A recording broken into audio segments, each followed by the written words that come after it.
우리 말씀을 보겠습니다. 우리 말씀은 역대하 13장 13절부터 끝절 22절 말씀까지 보도록 하겠습니다. 오늘 이 말씀을 가지고 급할수록 의지하라, 급할수록 의지하라 라는 제목으로 같이 은혜를 나누기를 원합니다. 여러분은 어떠세요? 마음이 급할수록 더욱더 하나님을 의지하시는지요? 마음이 급할수록 하나님을 더욱더 의지하시는 저와 여러분 되시기를 축원합니다.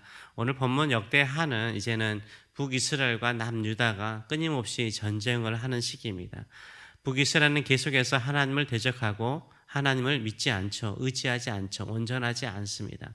남유다는 그래도 나름대로 하나님을 의지하면서 어려움을 극복해 나가려고 합니다. 우리가 살면서 앞뒤가 꽉꽉 막히는 순간을 마주한 적이 있을 것입니다.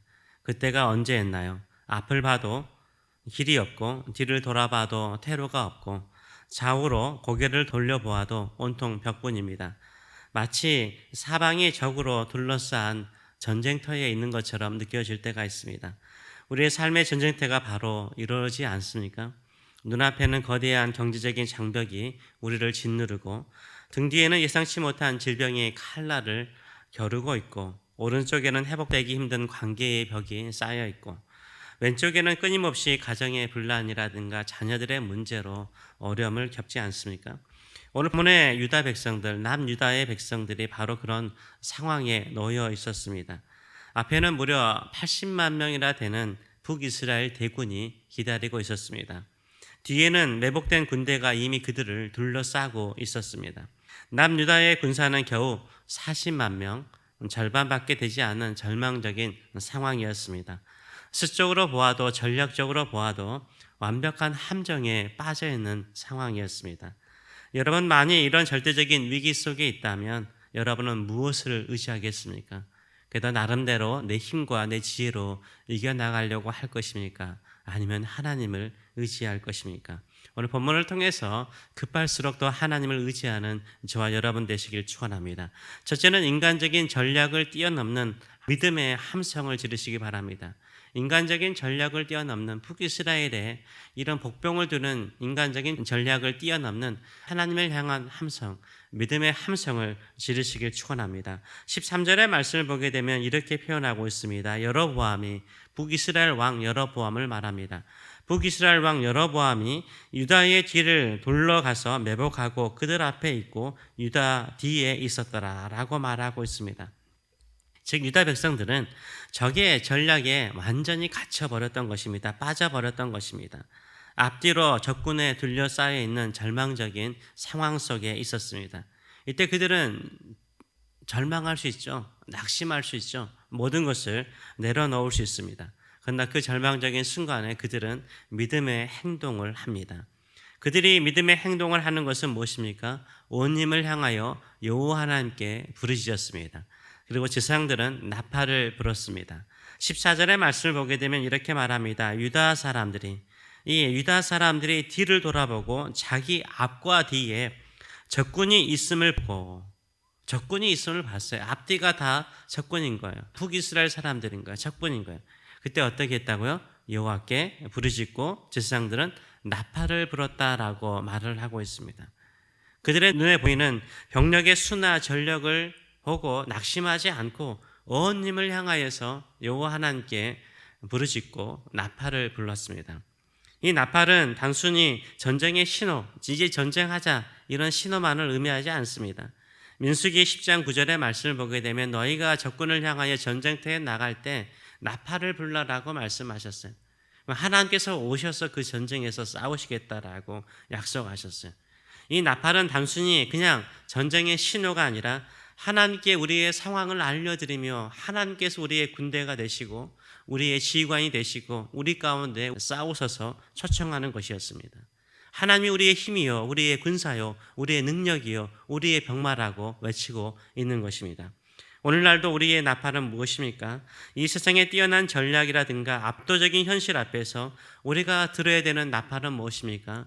기도의 부르짖음이라고 저는 믿습니다. 기도의 나팔이라고 믿습니다. 기도하시는 저와 여러분 되시길 축원합니다. 간절한 기도, 믿음의 고백, 그리고 말씀을 붙잡고 외치는 하나님의 약속의 말씀이 나팔이 되고 하나님께 부르짖는 기도가 되는 줄 믿습니다. 이 나팔을 불고 승리를 향하여 나가시는 저와 여러분 되시길 축원합니다. 주제로는 하나님은 하나님을 의지하는 자를 위해서 싸우시는 분이세요. 하나님은 하나님을 전심으로 의지하는 사람을 위해서 싸우십니다. 유다 사람들이 온 힘을 다하여 하나님께 부르짖자 15절의 말씀을 보게 되면 이렇게 하나님이 싸우셨다라고 말씀을 하고 있습니다. 유다 사람이 소리를 지를 때 하나님의 여로보암과 어느 때요?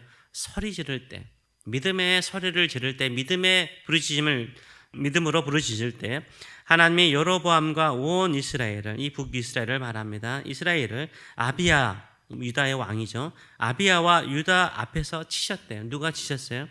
하나님이 치셨어요. 하나님이 먼저 치신 거예요. 이스라엘 자손이 유다 앞에서 도망하는지라 하나님이 그들의 손에 넘기니라. 이 남유다의 손에 북이스라엘을 넘겼다라고 말을 하고 있습니다. 그들의 함성은 단순히 와 하고 외치는 전쟁의 함성이 아니었습니다. 하나님이 우리의 구원자이십니다. 우리의 군대이십니다. 우리를 도우시옵소서 라고 외치는 믿음의 함성이었던 것입니다. 이 서리의 역사가 전쟁터에 가득하니까 하나님이 역사하는 거죠. 이 소리 짓는 거, 나팔을 부는 것은 아주 유명한 사건이 있죠. 여리고 성의 사건이죠. 여리고 성을 함락할 때도 마지막 날에 제사장들은 나팔을 불고 백성들은 소리를 지르니까 그 견고한 성읍, 무너질 수 없는 그 성읍이 여리고 성이요, 무너지는 역사가 일어나지 않습니까? 우리도 오늘도 하나님께 부르짖을 때 우리 가운데 하나님이 일하시는 줄 믿습니다.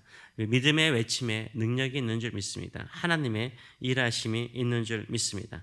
이렇게 하나님께서 싸우시는 이유가 있습니다. 왜 그렇습니까? 18절 하반절의 말씀을 보게 되면 그 승리의 이유를 명확하게 설명을 해주고 있습니다. 유다 자손은 이겼으니 이는 그들의 조상들의 하나님 여호와를 뭐하였다고요? 의지하였습니다. 의지하였기 때문인 거예요. 하나님을 의지하시는 저와 여러분 되시길 축원합니다. 그 의지하는 것은 무엇입니까? 좌우로 둘러싸여 있을 때 하늘을 향하여서 부르짖어 기도하는 것이고 믿음으로 약속의 말씀을 붙들고 외치는 것인 줄 믿습니다. 그래서 그 믿음을 가지고 살아가시는 저와 여러분 되시길 축원합니다. 세 번째로 하나님을 의지하는 믿음이요, 결국 우리를 강성하게 만들어요. 하나님을 의지하는 믿음이 우리를 더욱더 강성하게 만듭니다. 전쟁이 끝난 후 그 결과는 너무나 분명해졌습니다. 여로보암은 점점 강성하지 못하고 하나님이 치셔서 죽었습니다. 그러나 남유다 왕 아비야는요 점점점 강성해졌습니다. 그 이유는 단 한 가지죠. 하나님을 의지했기 때문인 것입니다. 19절에서 21절의 말씀을 보게 되면 이렇게 말하죠. 아비야가 여로보암을 뒤쫓아가서, 이 아비야는 남유다 왕을 말하고 지난주에 봤던 하나님께 외쳤던, 하나님께 믿음으로 외쳤던 아비야를 말하는 것입니다. 아비야가 북이스라엘 왕 여로보암을 뒤쫓아가서 그의 성읍 몇 개를 빼앗았대요. 그래서 베델과 여사나와 그 다음에 여브론의 동네들을 빼앗았다라고 말합니다. 그러면서 아비야가 시대 때 여로보암이 다시 강성하지 못했대요. 그 금송아지를 만들었더니 여로보암이 다시 강성하지 못하고 여호와께서 치심에 그가 죽었다고 말하고 있어요. 약해진 거죠. 그러나 아비야는 점점 강성하여서 많은 아내와 여러 자녀를 얻었다라고 이야기를 하고 있습니다. 진짜 강한 믿음은요, 숫자의 크기나 힘의 세기에 달려있지 않습니다. 하나님을 붙잡는데 우리의 힘이 있는 줄 믿습니다. 우리가 점점 강성해지기를 원합니까? 인생이 풀리기를 원하십니까? 어렵고 힘든 그 순간에 더욱더 하나님을 의지하시는 저와 여러분 되시길 축원합니다. 믿음은 약해 보이지만 가장 강한 무기입니다. 기도는 작은 속삭임처럼 보이지만 하늘을 움직이는 능력이 있습니다. 예배는 보잘것없이 보이지만 마귀의 권세를 깨트리는 능력이 있는 줄 믿습니다. 이런 믿음을 가지고 살아가시는 저와 여러분 되시길 축원합니다. 그래서 급할수록요 더욱더 하나님을 의지하시는 저와 여러분 되시길 축원합니다. 예수 그리스도께서 십자가와 부활의 능력으로 마귀의 권세를 깨뜨리셨습니다. 사망의 권세를 깨뜨리셨습니다. 그리고 우리에게 약속하셨습니다. 보라, 내가 세상 끝날까지 너희와 함께 할 것이라 라고 약속하셨습니다. 하나님께서 우리와 함께 하신 것을 믿는다면 좌우에 들러싼 적들로 말미암아, 어려움으로 말미암아 두려워하지 마시고 끝까지 하나님만을 붙드시는 저와 여러분 되시길 축원합니다. 믿음의 부르짖음, 믿음의 기도를 통해서 모든 적들을 향하여 나보다 먼저 싸우시는 하나님을 경험하시는 저와 여러분 되시길 축원합니다. 기도하겠습니다. 살아계신 하나님 아버지 은혜를 감사드립니다. 어디에나 전쟁터입니다. 아비야의 시대 때만 전쟁터가 아니라 지금 이 시대도 우리는 수많은 적들에 둘러싸여 있습니다. 수적으로도 이길 수가 없습니다. 전략적으로도 이길 수가 없습니다. 늘 우리는 함정에 빠져 있는 것처럼, 웅덩이에 빠져 있는 것처럼 느껴질 때가 참 많습니다. 이럴 때도 믿음으로 살아야 되나? 이럴 때도 믿음으로 삽니다. 마음이 조급할수록, 심령이 조급할수록 주님께 부르짖습니다. 기도합니다. 의지합니다. 주님이 우리의 군대이십니다. 우리의 구원자이십니다. 우리를 승리케 하시는 승리자가 되십니다. 주만을 의지하며 살아가는 믿음의 성도들 될 수 있도록 축복하여 주시옵소서. 감사드리며 예수님의 이름으로 기도하옵나이다. 아멘.